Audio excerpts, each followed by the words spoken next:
Bienvenue à ce nouveau numéro de FM Entretien.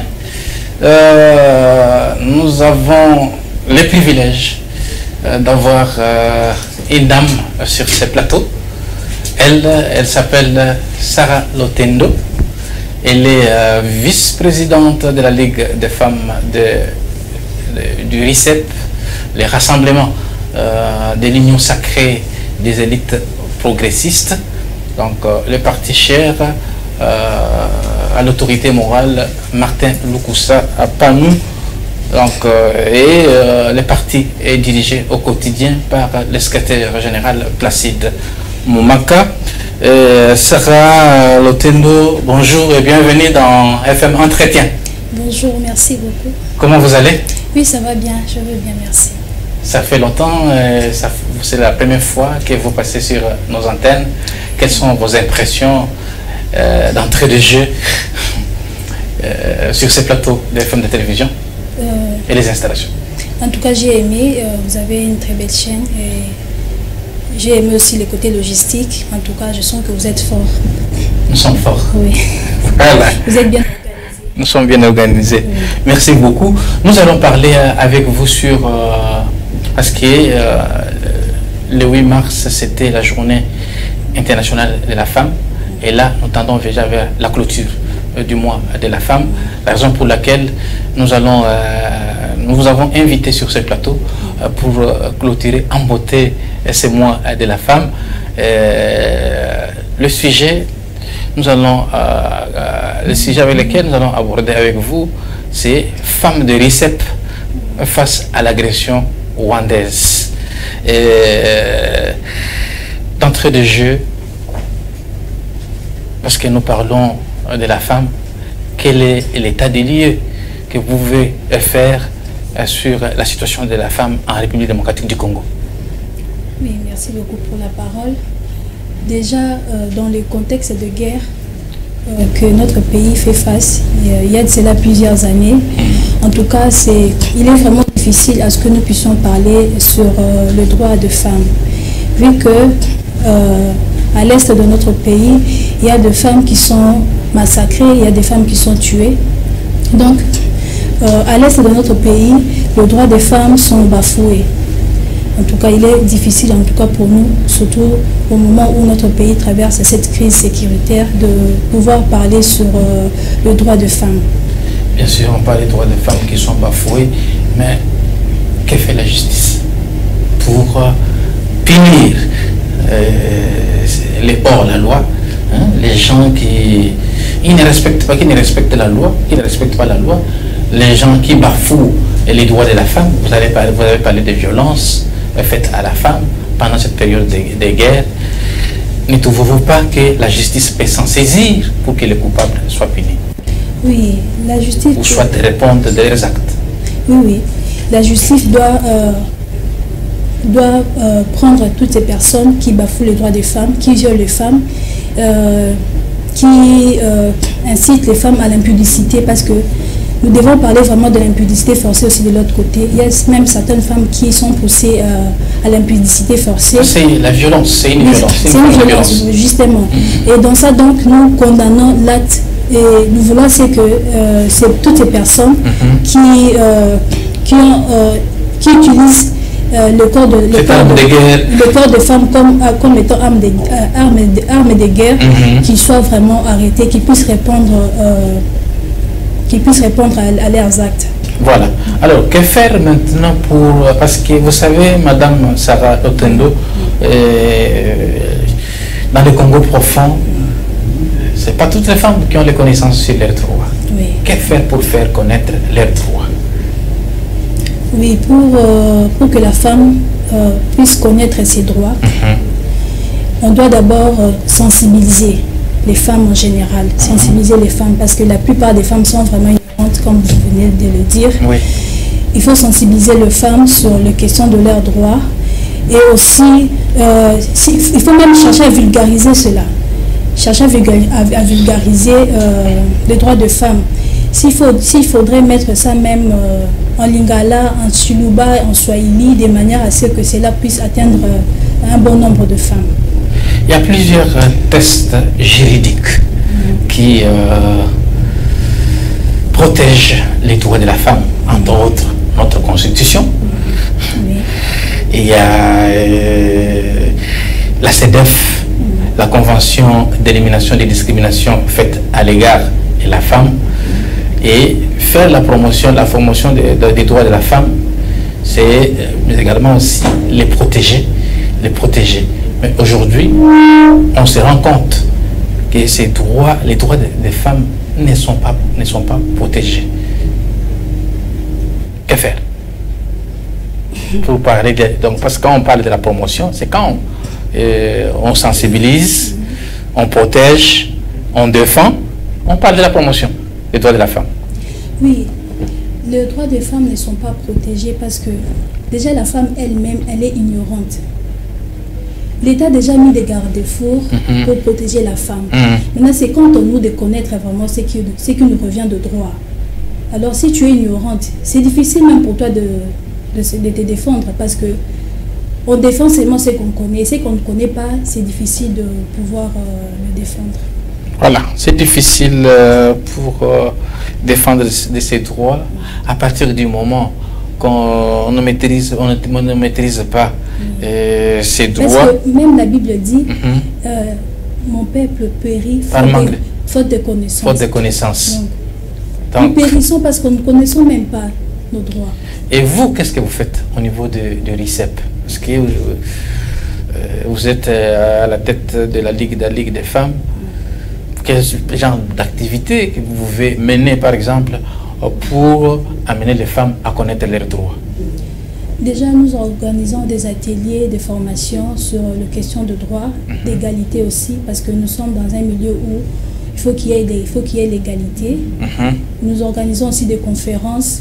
Dernièrement, nous avons été invités à la MONUSCO, là où on a parlé sur le droit et l'égalité, l'autonomisation de la femme, avec la coordonnatrice, Madame Elsie Lotendo, qui avait invité les femmes de RICEP à prendre part. Donc nous, et vous avez pris part activement. Oui, activement. Quelle a été votre contribution? Oui, nous avons déjà été là, nous avons été formés, nous avons quand même ajouté quelques connaissances de ce qu'on connaît déjà sur le droit des femmes. Alors, Madame Sarah Lotendo, vous les femmes, des fois, vous ne savez plus donc, les mérites que vous avez vous-même, les potentiels qu'il y a dans vous-même.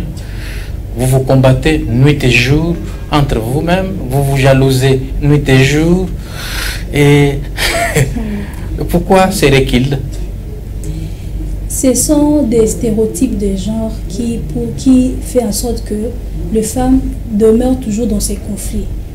Parce que déjà quand on nous dit que non, moi ça tombe rambo kate, basi balingana kate,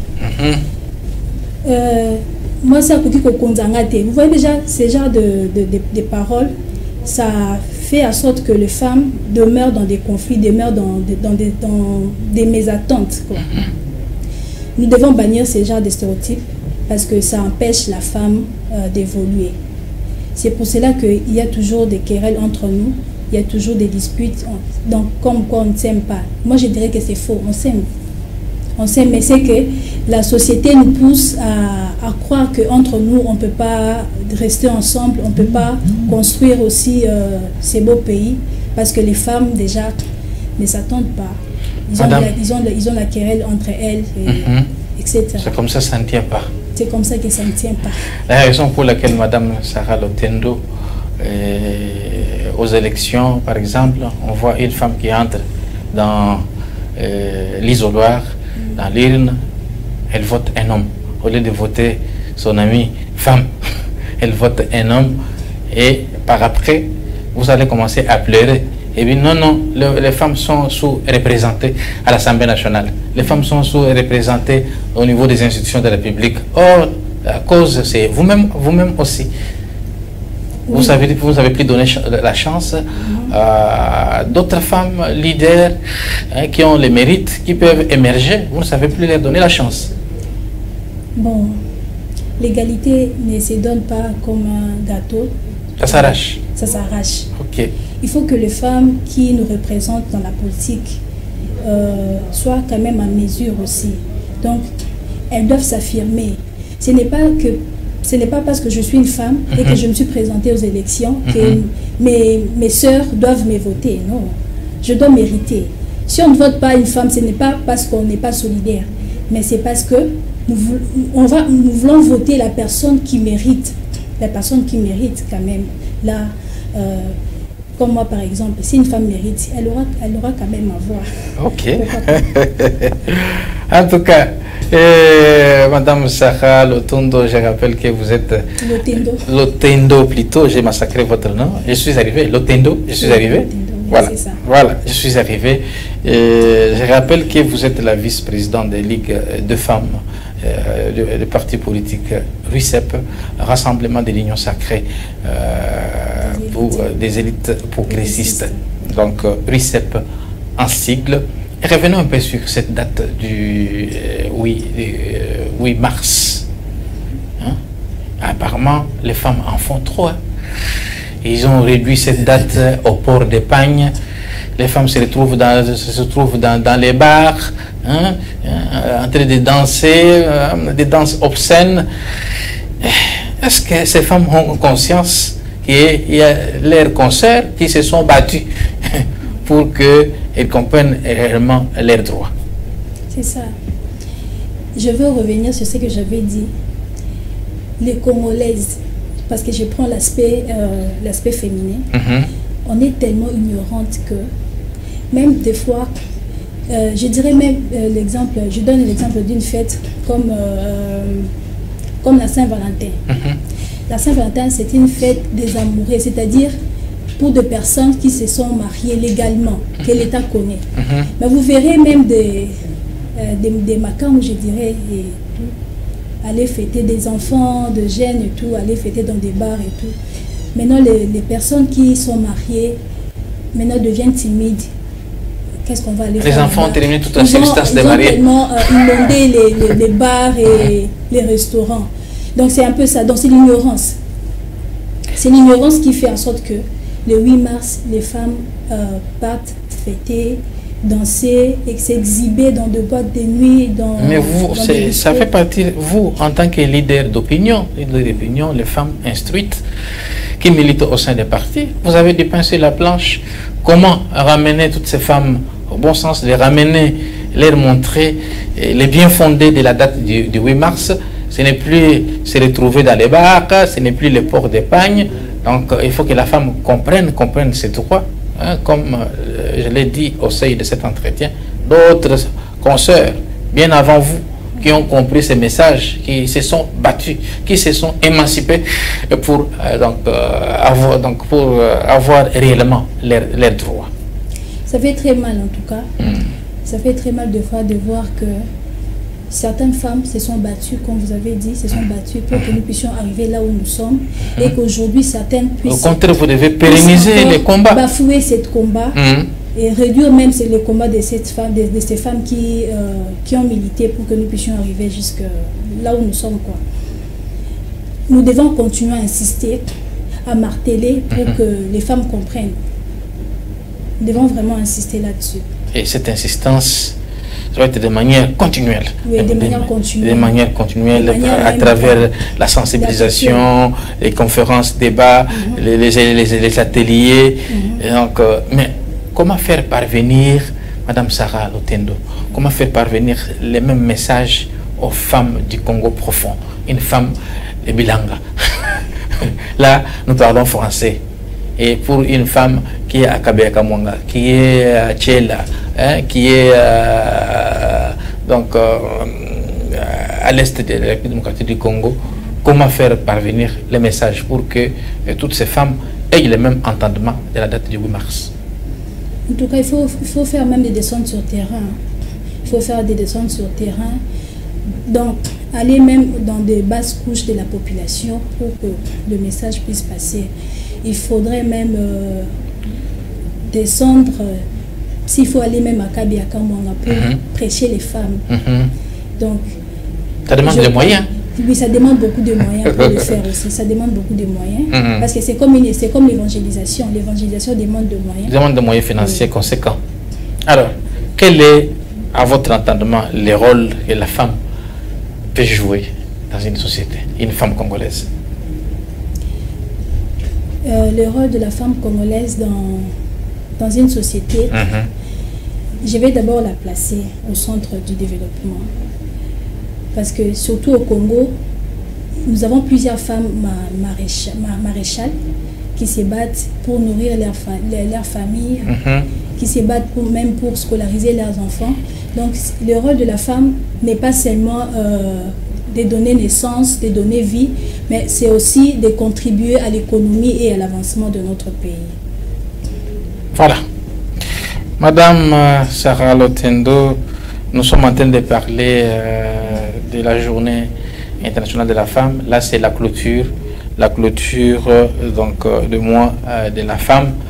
Vous pouvez, par exemple, vous, en tant que femme de RICEP, donc, élaborer votre cahier de charges, vos revendications, par exemple, il faut les porter auprès des autorités compétentes. Donc, qu'est-ce que vous pouvez amener auprès des autorités à ce que les conditions des femmes changent? Pour que les conditions des femmes changent, j'aimerais bien que nous puissions beaucoup plus parler sur les femmes de l'Est. Parce que c'est là où les droits des femmes sont bafoués. Donc nous parlerons là-bas de viol, etc. Donc notre cahier des charges, ce que nous pouvons demander à l'État congolais est de pouvoir ériger un tribunal pénal international pour la RDC, comme nous voyons aussi dans d'autres pays, le Rwanda, le Liban, Sierra Leone et tout. Quelles sont les recommandations que vous formulez à l'État congolais? Oui. L'érection d'un tribunal pénal international. Ah oui, si je vous comprends très bien, parce que il y a eu déjà plusieurs morts. Le Rwanda va fêter son génocide le 7 avril. Et pourquoi pas nous? Pendant qu'en RDC, on a plusieurs morts par rapport au Rwanda. Environ 12 millions mais de morts. Mais quand même, ils ont érigé un tribunal et tout. Mais chez nous, là où nous parlons de plusieurs morts, on n'a pas encore érigé un bâtiment ou un tribunal où on peut... Je prends un exemple, Madame Sarah Lotendo. Au Liban, ils ont perdu que le Premier ministre, un seul individu qui a péri. Ils ont ce tribunal. Tu vois qu'un peu c'est la politique de deux poids, deux mesures. Donc, là sont les recommandations que vous formulez. Alors, revenons un peu sur le contexte qui est le nôtre, le contexte congolais, parce que vous devez aussi parler de votre parti politique RICEP. Donc, quelles sont les perspectives d'avenir que RICEP projette donc, pour les femmes? Oui, nous demeurons toujours sur la vision de notre président Martin Lukusapanou, l'aigle royal. Sa mission est de pouvoir amener la femme à l'autonomisation. Et donc, dernièrement, nous avons envisagé de former les mamans à l'entrepreneuriat, de manière à ce qu'elles soient autonomes. Donc, nous sommes dans ce processus de l'autonomisation de la femme. Là, on considère que la femme est le moteur économique du développement humain. Voilà. Donc, il faut quand même d'autres formations du genre comment on peut faire les cahiers, comment on ça peut fait faire... partie de l'entrepreneuriat, bien sûr. Ça fait partie de l'entrepreneuriat. Et vous projetez toutes ces formations pour les femmes de RICEP? Non, pas seulement pour les femmes de RICEP. Donc, c'est pour les femmes déjà qui sont dans des petits commerces et qu'on peut orienter pour un bon entrepreneuriat. Alors, mais c'est celles qui n'ont pas encore de connaissances. Vous les laissez comme ça, hein, Madame Sarah? Nous suivons la vision de l'autorité morale. Quelle est cette vision? Dès que le moment sera propice, en tout cas, pour que nous puissions prendre toutes ces mamans, en tout cas, nous n'allons pas hésiter pour le faire. Voilà. Aujourd'hui, pour le moment, on est encore dans l'entrepreneuriat. Vous êtes dans l'entrepreneuriat. Alors, on a en train de parler revendications des femmes. Nous allons au Parlement. Aujourd'hui, on trouve un pourcentage trop faible de femmes. Nous allons dans d'autres institutions, on trouve un pourcentage très faible des femmes. Que faire pour améliorer les scores des femmes aux échéances électorales à venir? Je pense que la participation de la femme n'est pas faible. Détrompez-vous. Non, mais parce Quand que... vous dites ça, c'est comme si vous niez déjà les combats que nous avons menés. Parce que pour arriver là où nous sommes, nous avons lutté quand même. Bien sûr, vous avez et lutté. Avec notre président de la République, M. Félix Antoine Tshisekedi Tshilombo, qui est le champion de la masculinité positive. Il y a eu quand même des avancées très significatives en termes de postes, en termes d'occupation de postes de décision. Très bien. Donc, par rapport à la situation dans le temps, vous dites, si je vous comprends très bien, et donc la situation aujourd'hui de la femme s'est améliorée davantage avec le président Félix Antoine Tshisekedi Tshilombo. Je citerai même Madame la Première ministre. La Première ministre. Madame Judith Suminwa. Oui. Madame Thérèse Kayikwamba, qui m'inspire beaucoup aussi dans la politique. C'est votre modèle? C'est mon modèle. Vous voulez devenir comme elle? Vraiment. Elle m'inspire beaucoup. Et vous inspire beaucoup? Oui. Voilà. Alors, nous étions en train de parler des droits de la femme. On a parlé de l'ignorance. On a parlé de l'ignorance qui est vraiment un frein pour les femmes de bien connaître et bien défendre leurs droits. Quand vous allez dans l'arrière-pays, dans le Congo profond, on sent que les femmes ont soif de connaissances. Vous l'avez dit au sein de cet entretien. Et mon peuple périt par manque de connaissances. Donc, je prends un exemple. Donc, un couple à l'intérieur du pays, on vient verser, donc ces couples marient leurs filles, on vient verser la dot. On vient verser la dot. Et le papa dit à la maman, et toi tu dois rester à la cuisine là-bas. Tu ne peux pas t'approcher là où on remet la dot. Et vous qui êtes suffisamment déjà instruite, ça vous tique? Oui, c'est ma fille, j'ai le droit d'être là. Mais si vous n'avez pas, et pour ces femmes les plus reculées qui n'ont plus de connaissances, je sais que non, je dois respecter mon mari, il faut que j'aille donc à la cuisine. Oui, ce sont des us et coutumes des fois qui... Nous avons déjà le droit de femme que l'État a mis pour nous, mais des fois les us et coutumes s'empêchent aussi à ce que le droit de femme soit mis en application. Alors, nous poursuivons lentement et sûrement. Donc, dans cette émission, nous avons parlé des recommandations que vous avez formulées à l'État congolais. Et nous avons parlé des revendications de la femme dans le contexte congolais, parce que nous parlons de la femme de RICEP face à l'agression rwandaise, dans le contexte qui est le nôtre. Est-ce que vous, au niveau du parti, n'y a-t-il pas donc un mécanisme de solidarité, par exemple, de compassion avec les femmes de l'Est, hein? Vous pouvez rassembler les habits, par exemple, pour ramener, parce qu'il y a certains enfants qui sont restés orphelins. Vous n'avez pas cette idée, ne peut pas vous venir en aide, vous, en tant que RICEP? Comment vous pouvez compatir avec les femmes de l'Est? Vous venez d'ailleurs de nous donner une idée. On peut faire ça, on doit penser à ça aussi. Oui. C'est une bonne idée et c'est aussi une bonne initiative que nous encourageons. Je crois que nous allons soumettre ça aux autorités. Les autorités du parti? Oui. Ok. Alors, autre question, Madame Sarah.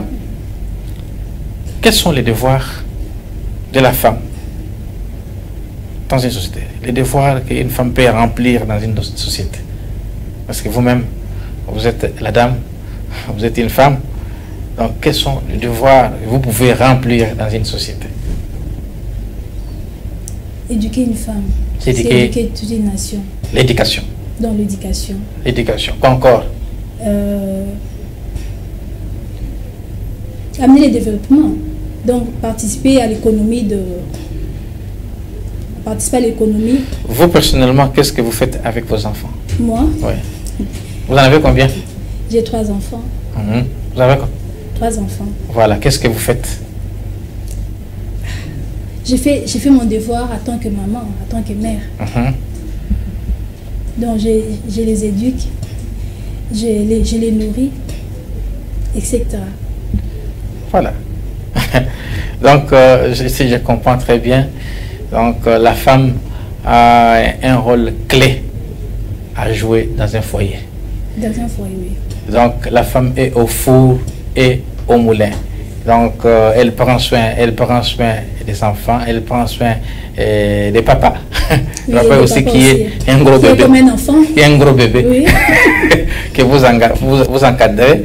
D'accord. Donc, est-ce que, Madame Sarah Lotendo, nous sommes arrivés pratiquement à la fin de cet entretien. Est-ce que vous avez un mot à dire que nous n'avons pas échangé, nous n'avons pas parlé au cours de cette émission? Vous voulez ajouter quelque chose? Vous voulez remercier vos autorités du parti? Voilà, donc il faut regarder la caméra pour parler aux autorités du parti. Je salue premièrement notre président national, M. Martin Lukusa Panou, l'aigle royal, pour son développement au sein de notre parti et pour sa vision. Je salue aussi le bravoure de notre CG, Placide Moumaka, pour son encadrement et pour sa vision aussi au sein de notre parti et son engagement. Et tous les camarades qui me suivent, notre présidente de Ligue des femmes, donc j'ai salué aussi en passant. Donc c'est un peu ça. Merci. Voilà, ça n'est fini complètement pour ce nouveau numéro de FM Entretien. Vous qui nous prenez en cours, je vous rappelle que nous recevions sur ce plateau Madame Sarah Lotendo, qui est la vice-présidente de Ligue de femmes de RICEP, entendue l'Union des nationalités. Donc l'Union,